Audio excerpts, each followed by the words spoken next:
हरे कृष्णा। आइए आज हम गीता जी के दूसरे अध्याय के 35, 36 और 37वें श्लोक की विस्तृत व्याख्या करेंगे।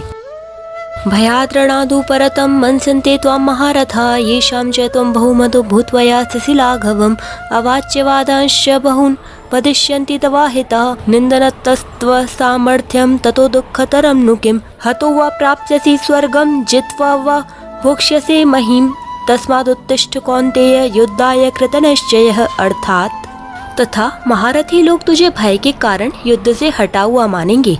जिनकी धारणा में तू बहुमान्य हो चुका है उनकी दृष्टि में तू लघुता को प्राप्त हो जाएगा। तेरे शत्रु लोग तेरी सामर्थ्य की निंदा करते हुए बहुत से न कहने योग्य वचन भी कहेंगे।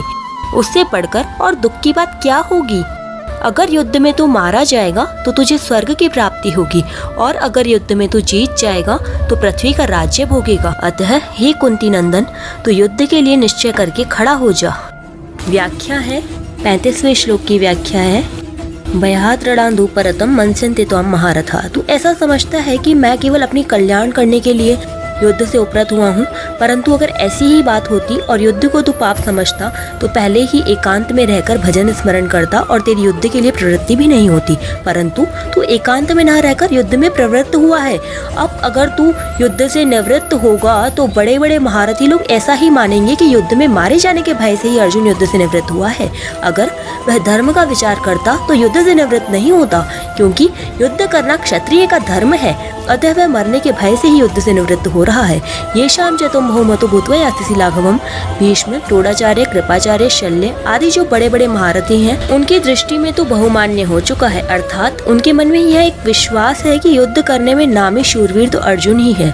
वह युद्ध में अनेक दैत्यों, देवताओं, गंधर्वों आदि को हरा चुका है। अगर अब तो युद्ध से निवृत्त हो जाएगा तो उन महारथियों के सामने तो लघुता को, तुच्छता को प्राप्त होगा। अर्थात उनकी दृष्टि में तो गिर जाएगा। 36वें श्लोक की व्याख्या है अहित नाम शत्रु का है, अहित करने वाले का है। तेरे जो दुर्योधन, दुशासन, कर्ण आदि शत्रु हैं, तेरे वैर न रखने पर भी वे स्वयं तेरे साथ वैर रखकर तेरा अहित करने वाले हैं।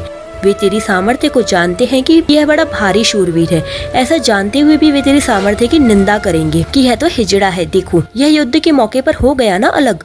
क्या यह हमारे सामने टिक सकता है? क्या यह हमारे साथ युद्ध कर सकता है? इस प्रकार तुझे दुखी करने के लिए, तेरे भीतर जलन पैदा करने के लिए न जाने कितने न कहने लायक वचन भी कहेंगे। उनके वचनों को तू कैसे सहेगा? तो दुःखतरं नु किम। इससे बढ़कर अत्यंत भयंकर दुख क्या होगा? क्योंकि यह देखा जाता है कि जैसे मनुष्य तुच्छ आदमियों के द्वारा तिरस्कृत होने पर अपना तिरस्कार सह नहीं सकता और अपनी योग्यता से, अपनी शूरवीरता से अधिक काम करके मर मिटता है, ऐसे ही जब शत्रुओं के द्वारा तेरा सर्वथा अनुचित तिरस्कार हो जाएगा तब तू उसको सहन नहीं कर सकेगा और तेजी में आकर युद्ध के लिए कूद पड़ेगा। तो उससे युद्ध किए बिना रहा नहीं जाएगा। अभी तो तू युद्ध से उपरत हो रहा है, पर जब तू समय पर युद्ध के लिए कूद पड़ेगा तब तेरी कितनी निंदा होगी। उस निंदा को तू कैसे सहेगा? लास्ट के 4 श्लोकों में युद्ध न करने से हानि बताकर अब भगवान आगे के 2 श्लोकों में युद्ध के लाभ बताएंगे। 37वें श्लोक की व्याख्या है हतो वा प्राप्स्यसि स्वर्गं जित्वा वा भोक्ष्यसे महीम्। इसी अध्याय के 6ठे श्लोक में अर्जुन ने कहा था, हम लोगों को इसका भी पता नहीं है कि युद्ध में हम उनको जीतेंगे या वे हमें जीतेंगे। अर्जुन के संदेह को लेकर भगवान ने स्पष्ट कहते हैं कि अगर युद्ध में तुम कर्ण आदि के द्वारा मारे भी जाओगे तो स्वर्ग चले जाओगे और अगर युद्ध में तुम्हारी जीत हो जाएगी तो यहाँ पृथ्वी का राज्य भोगोगे। इस तरह तुम्हारे तो दोनों ही हाथों में लड्डू हैं। तात्पर्य है कि युद्ध करने से तो तुम्हारा दोनों तरफ से लाभ ही लाभ है और युद्ध न करने से दोनों तरफ से हानि ही हानि है। अतः तुम्हें युद्ध में प्रवृत्त हो जाना चाहिए। तस्मात् उत्तिष्ठ कौन्तेय युद्धाय कृतनिश्चय। यहाँ कौन्तेय संबोधन देने का तात्पर्य है कि जब मैं संधि का प्रस्ताव लेकर कौरवों के पास गया था तब माता कुंती ने तुम्हारे लिए यही संदेश भेजा था कि तुम युद्ध करो। अतः तुम्हें युद्ध से निवृत्त नहीं होना चाहिए, प्रत्युत युद्ध का निश्चय करके खड़े हो जाना चाहिए। अर्जुन का युद्ध न करने का निश्चय था और भगवान ने इसी अध्याय के 3रे श्लोक में युद्ध करने की आज्ञा दे दी। इससे अर्जुन के मन में संदेह हुआ कि युद्ध करना ठीक है या नहीं करना ठीक। अतः यह भगवान उस संदेह को दूर करने के लिए कहते हैं कि तुम युद्ध करने का एक निश्चय कर लो, उसमें संदेह मत रखो। यहाँ भगवान का तात्पर्य ऐसा मालूम देता है कि मनुष्य को किसी भी हालत में प्राप्त कर्तव्य का त्याग नहीं करना चाहिए, प्रत्युत उत्साह और तत्परता पूर्वक अपने कर्तव्य का पालन करना चाहिए। कर्तव्य का पालन करने में ही मनुष्य की मनुष्यता है। यहाँ परिशिष्ट भाव ये है कि धर्म का पालन करने से लोक परलोक दोनों सुधर जाते हैं। तात्पर्य है कि कर्तव्य का पालन और अकर्तव्य का त्याग करने से लोक की भी सिद्धि होती है और परलोक की भी सिद्धि होती है।